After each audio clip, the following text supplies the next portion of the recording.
बोलिए श्री वृंदावन बिहारी लाल की जय। आइए श्रवण करें कार्तिक की कहानी, आठों वारों की कथा। एक माँ बेटा थे। माँ गंगा जी नहाने जाती थी तो बहू से कह गई कि मेरे बेटे को सुबह रोटी दे देना। उसने कहा अच्छा दे दूंगी। सुबह बेटा बोला माँ माँ रोटी दो। बहू बोली ना माँ है ना रोटी, कमा के लाओगे तभी रोटी दूंगी। वह बोले भगवान मैं तो कमाना नहीं जानता। लेकिन बहू नहीं मानी। उसने कहा अच्छा तो 4 रोटी आम का अचार दे दो। बहू ने बनाकर दे दिया।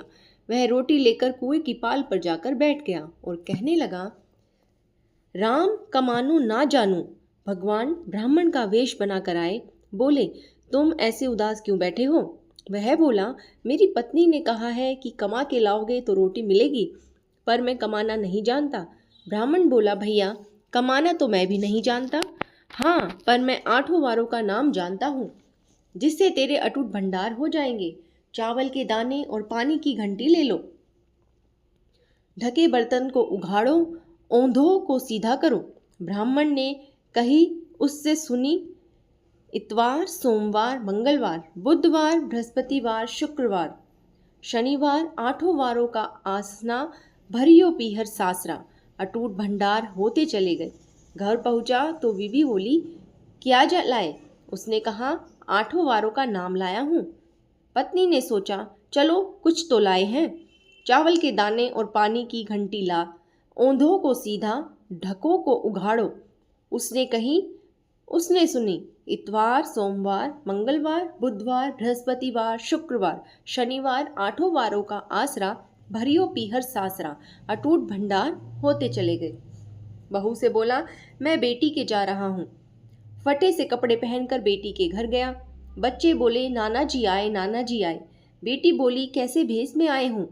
बच्चे बोले मैले भेष में आए हैं। बेटी बोली आए क्या है, 2 दिन की रोटी तोड़ने आए हैं। सच है गरीबी सब कुछ कहलवा देती है। बेटी से कहा बेटी आठों वारों की मेरी कहानी सुन ले। उसने कहा पिताजी मेरा मुंह झूठा है। उसके पिता भूखे ही सो गए। अगले दिन बेटी को तरस आया तो उसने पिता से कहा पिताजी पिताजी आप अपनी कहानी सुनाओ। पिताजी ने कहा चावल के दाने लाओ, पानी की घंटी लाओ, ढकों को उघाड़ो, ओंधों को सीधा करो। पिता की कही बेटी ने सुनी। इतवार सोमवार मंगलवार बुधवार बृहस्पतिवार शुक्रवार शनिवार आठों वारों का आसरा भरियो पीहर सासरा। अटूट भंडार होते चले गए। बेटी भर भर के बोइये बांटने लगी। पड़ोसन ने कहा तुम तो कह रही थी मेरा बापू कुछ नहीं लाया, फिर ये भर भर के बोइये कैसे बांट रही हो। बेटी ने उत्तर दिया मेरे पिता तो खाली हाथ ही आए थे। ये तो आठों वारों की कहानी का फल है। पड़ोसन बोले अपने बापू से हमको भी कहानी सुनवा दो। उसने पिताजी से कहा। वह बोले आज तो मेरा मुंह झूठा है, कल सुना दूंगा। अगले दिन अटूट भंडार हो गए। जैसे उस ब्राह्मण के आठों वारों की कहानी इसके से सबके अटूट भंडार भर गए, ऐसे भगवान सबके भरना। कहते सुनते हुंकार भरते बोलिए श्री वृंदावन बिहारी लाल की जय। नितनेम की कथा। 2 माँ बेटी थी। वह रोजाना नितनेम की कहानी कहा करती थी। उसकी माँ ने कहा माँ, उसकी बेटी बोली माँ मैं नितनेम की कहानी कहूँगी। माँ ने कहा बेटी तेरी कहानी ससुराल में कौन सुनेगा। उसने जिद पकड़ ली और नितनेम की कहानी कहने लगी। उसकी शादी हुई, ससुराल गई तो सबसे कहती कि मेरी कहानी सुन लो। सभी कुछ ना कुछ बहाना बनाकर टाल देते, कोई कहानी नहीं सुनता तो वह भूखी ही रहती। एक दिन पड़ोसन बोली मैं तेरी कहानी सुनूंगी। वह आती, कहानी सुनती तो बहू खाना खा लेती। एक दिन ननंद ने अपनी माँ से कहा कि माँ भाभी पड़ोसन के कहने पर तो खाना खा लेती है, पर हम कहते हैं तो नहीं खाती है। माँ ने कहा उससे मना कर देना। उसने कहा अच्छा। लड़की ने पड़ोसन को से मना किया तो पड़ोसन ने अपने पति से कहा कि उसकी बेटी मना करती है। पति ने कहा कि उसकी माँ मना करे तो मत जाना। अगले दिन सास ने मना कर दिया तो पड़ोसन नहीं आई। बहू की कहानी कोई नहीं सुनता तो वह भूखी ही रहती।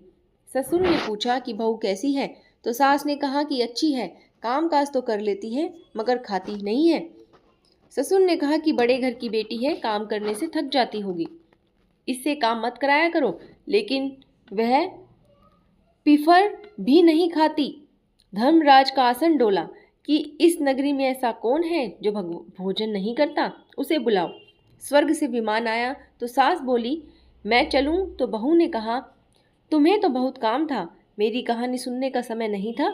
जिठानी ने कहा तो वह कहने लगी कि तुम्हें तो मालिक का खाना बनाना है। ननंद ने कहा तो उसने कहा कि तुम्हें तो गुड्डा गुड़िया खेलने से ही फुर्सत नहीं थी। पड़ोसन बोली, मैं तो चलूं? तो बोली, हाँ तुम चलो, तुमने ही मेरी निकनेम की कहानी सुनी है। वह अपने मालिक के पास गई और पूछने लगी तो उन्होंने कहा कि तू तो बड़ी भाग्यवान है जो जीते जी जा रही है, मरकर तो सभी जाते हैं। वह भी गई। इसी तरह आस पड़ोस का सुख दुख सुनते सुनते मिलजुल कर रहना चाहिए। बोलिए श्री नित्य महाराज की जय। श्री वृंदावन बिहारी लाल की जय। गौ माता की जय।